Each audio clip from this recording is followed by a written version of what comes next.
This might hurt. If I had to describe my experience watching Bananafish in one image, it would be this right here. This gut-wrenching, soul-tearing, heart-crushing, incredible show called Bananafish needs to be talked about. This show is one of the most enchanting depictions of love I've seen in a while. And the ending, we're gonna get to that. In my Discord, I asked the question, have you ever been in love? And I'm not gonna lie, I was surprised with the answers I got. Y'all are some poets. This video is the result of many tough conversations and questions that I still don't have the answers to. It includes some captivating stories and experiences that y'all shared with me, and of course, this beautifully crafted tale of Ash and AG.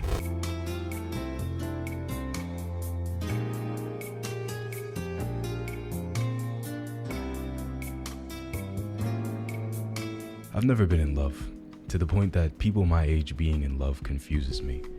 I don't understand how it happens or why it's oftentimes felt more strongly than, say, love for a friend or family. I've asked others multiple times what it felt like, and yet I still don't understand. The idea of having a crush remains utterly foreign to me. The fact that people are willing to do so much for just a feeling when a relationship hasn't even fully formed baffles me. And this is not to say that I never want to get into a relationship, but I don't think I feel the same way about it.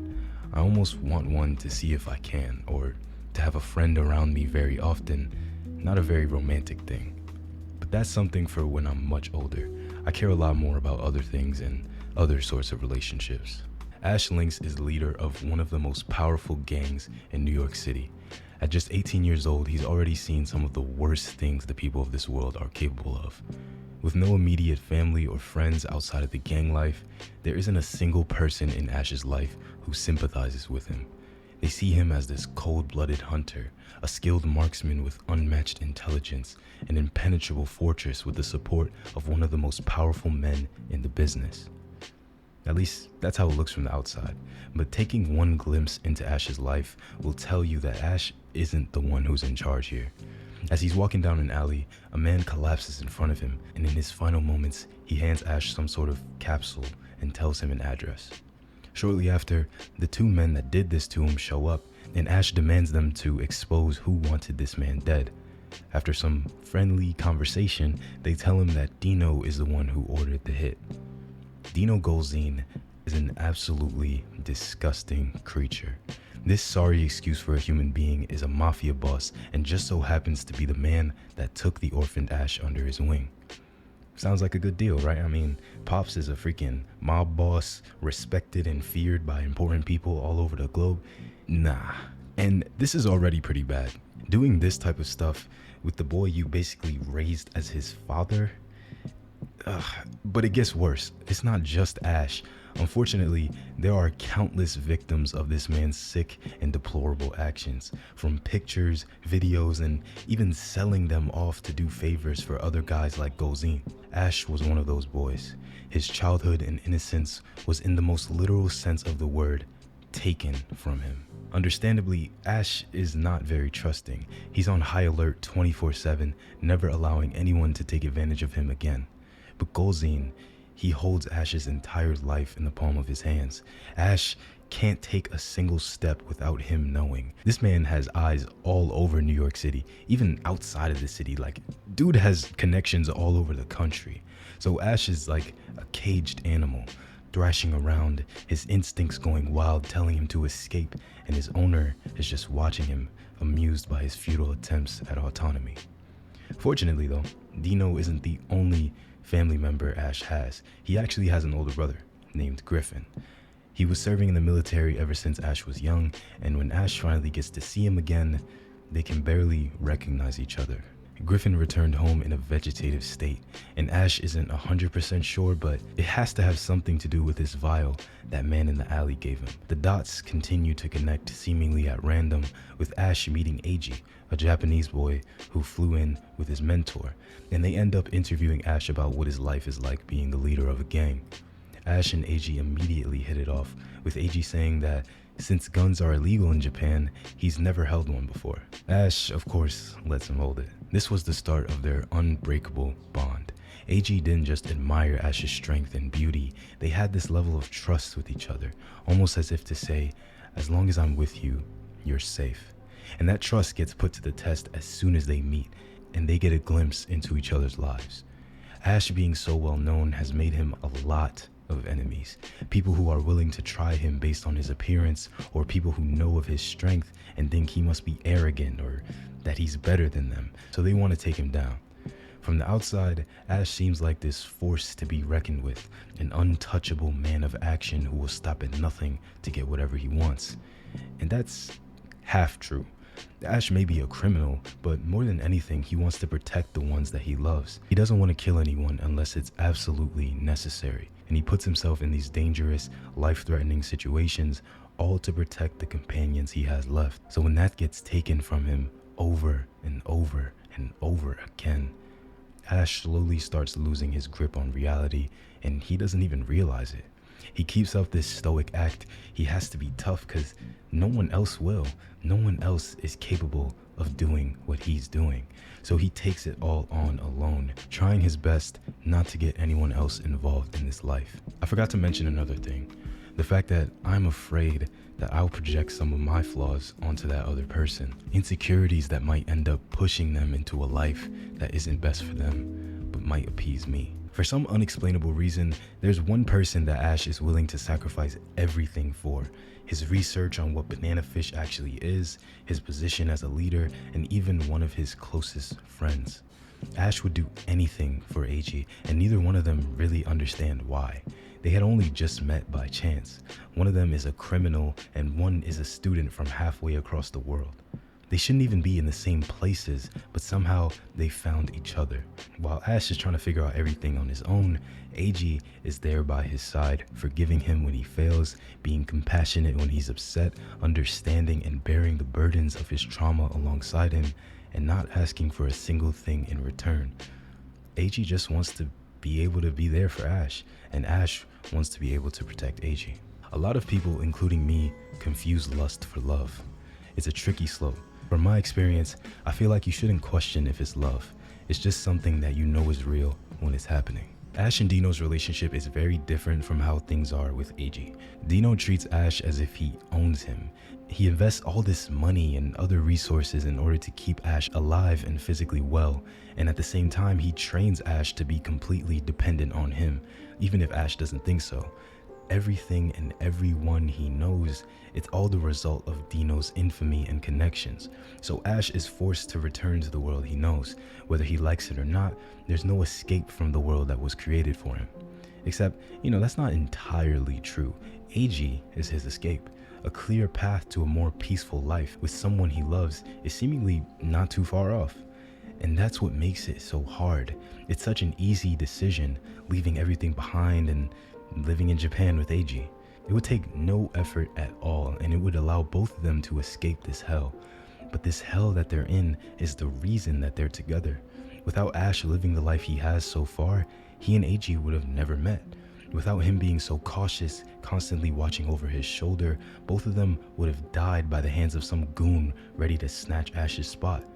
Without AG being patient and persistent, even in the face of immediate danger, he would have gotten himself killed. So it's almost as if the thing that threatens to tear them apart is also the glue that holds them together. If they make one mistake, just like that, it's all over. So they have to keep fighting. Until what? Until there isn't anyone left to fight. Until the world lets them exist happily together without trying to sever their bond. And that's what's so strange about love. You neglect the present moment for this future with someone. You lose yourself in the idea of what it could be, and as everything falls apart around you, you can easily say, it's gonna be fine. If you've never known true unconditional love, is it wrong to love someone to the point that nothing else in the world matters if they aren't safe and happy? When every bone in your body tells you to protect this person, to love them, to be kind to them, and to never let any harm come their way, can we really say that that's a bad thing? Everyone's answer to this question is different. Some of you might say that it's insane to allow someone to have so much importance in your mind. And that may be true, but it's impossible to measure something with an infinite scale.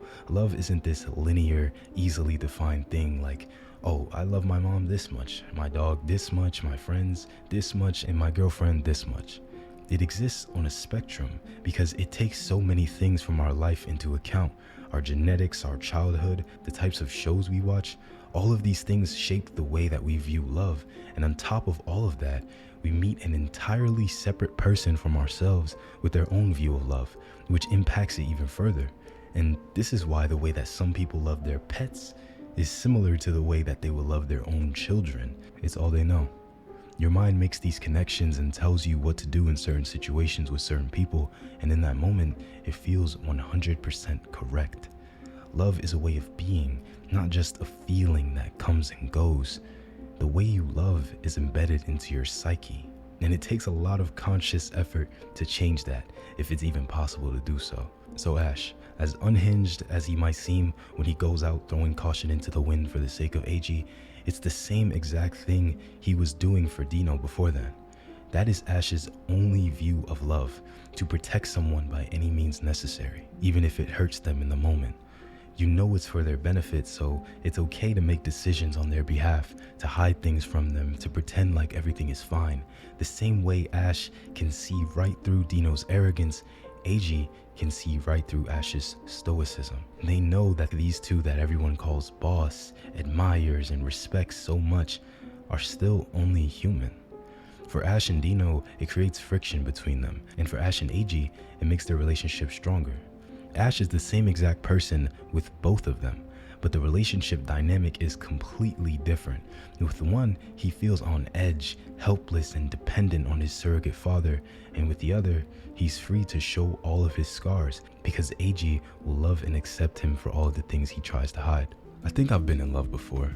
Honestly, I'm still kind of trying to figure out what it is as I breeze past my teen years, but yeah, the story goes something like this. So I've been talking to this girl for a while and I started to catch feelings.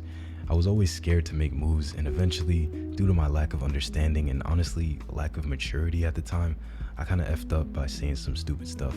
So we both kind of fell out. Honestly though, I think my perception at the time on what I thought love is was pretty messed up, and since then, I've just been trying to make genuine connections with people before all that. Love is a confusing experience. The more Ash finds out about Bananafish and what it's doing to people, the deeper the rabbit hole goes, with countless people now hunting down him, AG, and all of his friends. Ash knows way too much. He has leverage over Dino, and pretty much every other gang is either on his side or just exponentially weaker than him. These grunts, they don't even pose a threat. The thing is, there are a few people who are very capable of taking Ash out, and they know his greatest weakness. But they can't just eliminate Ash though. He's still too valuable, too intelligent and strong, capable of anything if you push him far enough. And that's why it's so easy to manipulate Ash. He thinks that every decision he makes is of his own free will. In reality, there's always someone pulling the strings. Even the most stoic of men will sacrifice everything for their loved ones. It's a powerful force, and most people know how powerful it is. Some chase it every single day, others reject the first sign of it. The ones who know the true joy and pain of love are the ones who accept it. They realize they are in love, and they live based on what that means to them. AG has completely embraced the fact that he's in love. He knows that Ash lives in chaos, and his mind is tormented by people who claim to know what's best for him. But for some reason, AG doesn't give up on him. These two are bound together by some greater power, their souls connected with one another. And being soulmates is a bittersweet thing, because when one of you gets stabbed, you both bleed. Okay, so in my freshman year, I always tended to myself and whatnot because it was after COVID and I just transferred to this new school, so I didn't really know anybody like that.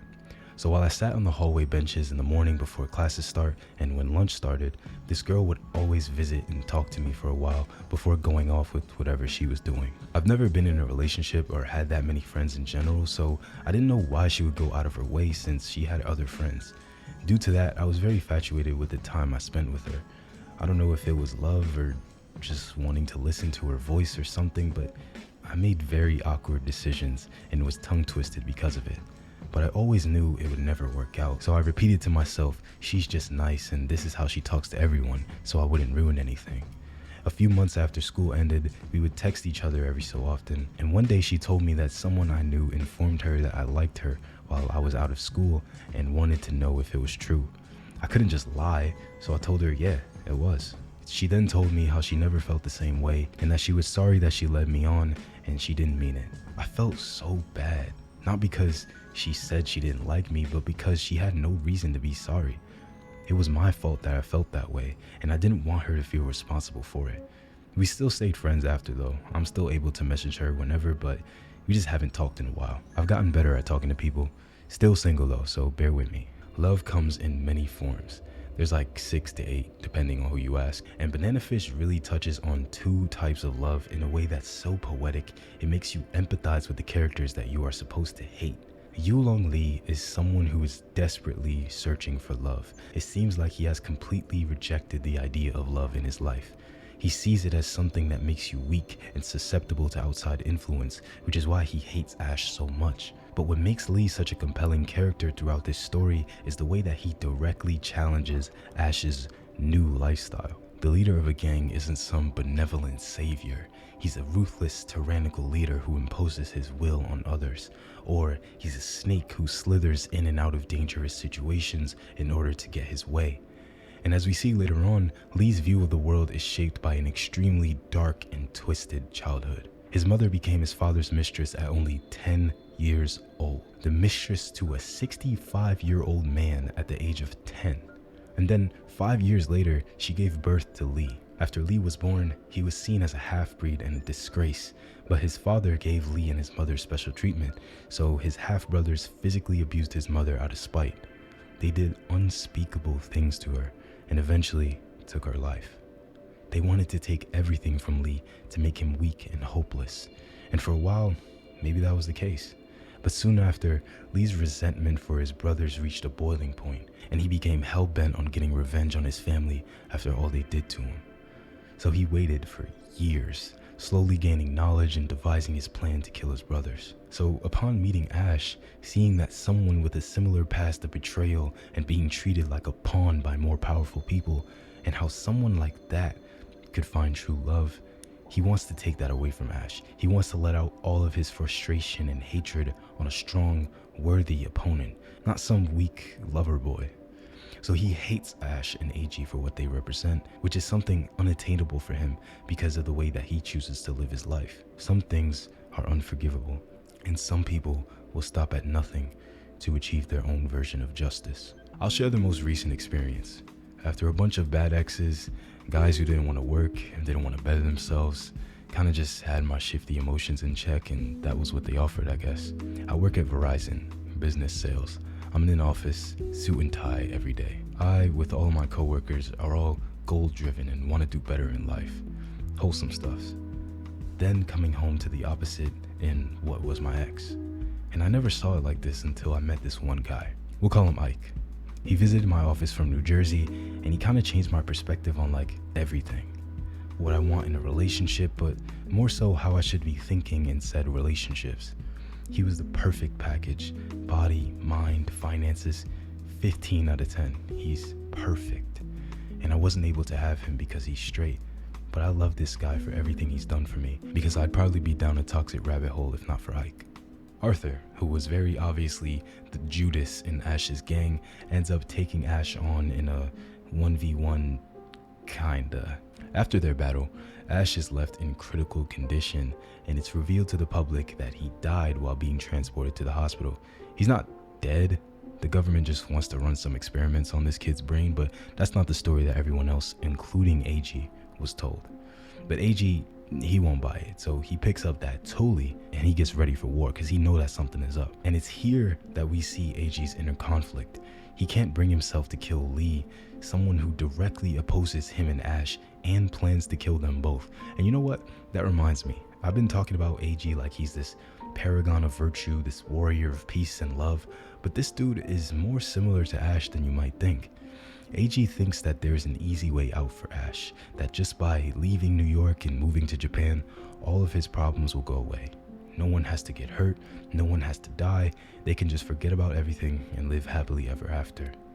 But Ash's pain is so deeply ingrained into his life, into who he is, that he can't just escape. There's no running away because there are always people like Dino, like Lee, like Arthur, who won't let him forget who he is. And that's something that AG can't even begin to understand. So as foolish as Ash is to think he can take on the entire world, what other choice does he have? Ash manages to escape this place only to be met with Dino Golzine once again. And this time, he's brought an old friend, a man who goes by the name Blanca, an assassin for hire, and Ash's former mentor. Needless to say, our boy gets embarrassed and he ends up being forced to work for Dino once again. This time, he learns Dino's plan for Ash's future.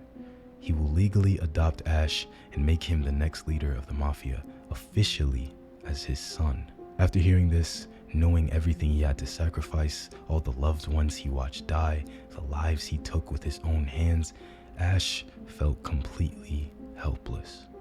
He becomes hysterical and has a manic episode, realizing that there's nothing he can do to shift the cruel hands of fate. Nowhere he can run. All he can do is play the role that was given to him. AG hasn't just been sitting idly by this whole time. This man been cooking up a plan to save Ash, and eventually they do, but they can never truly escape. This is a game that neither side is willing to lose. Ash completely snaps, forgetting his conversation with AG about regretting killing people and constantly putting them both in danger. This man goes back out with a completely different goal in mind: vengeance. This world is cruel and unforgiving. Each time he forgets that, there's someone there to remind him. Something's changed about Ash and everyone noticed it. AG changed him, made him soft, less calculated, more impulsive and reactive. Ash knows what true love feels like, and he doesn't want to lose that, so he has to make a choice. To give up on AG and continue being the person this world expects him to be, a cold-blooded, hyper-intelligent killer, or he can choose to be Aslan Jade Callenreese, a boy born to a mother who knew nothing of the brutality of this world, unable to bear it and leaving her son with the best life she could manage, only for him to grow up being a tool for others' pleasure and ulterior motives. A kid at 18 years old, with everyone telling him how to live, using his mind and body, leaving him knowing nothing of his own autonomy. And eventually, that boy met another. Someone who showed him genuine concern, someone who was patient and understanding, forgiving him for making mistakes and allowing him to be who he chooses to be, while reminding him that he is worthy of love. At the end of Ash's rampage, he gets saved by the man he could never escape. Dino Golzine kills this random military dude who showed up for like one episode, and he was supposedly like the strongest guy or whatever. He claps him, and then before they can exchange any words with each other, Dino falls to his own fiery death. So Golzine is gone, and the whole Bananafish research went up in flames, and everyone lived happily ever after. No, of course not. I mean, I wish it ended like that, because the real ending of this show is quite literally the most heartbreaking thing I've ever experienced in my years on this earth.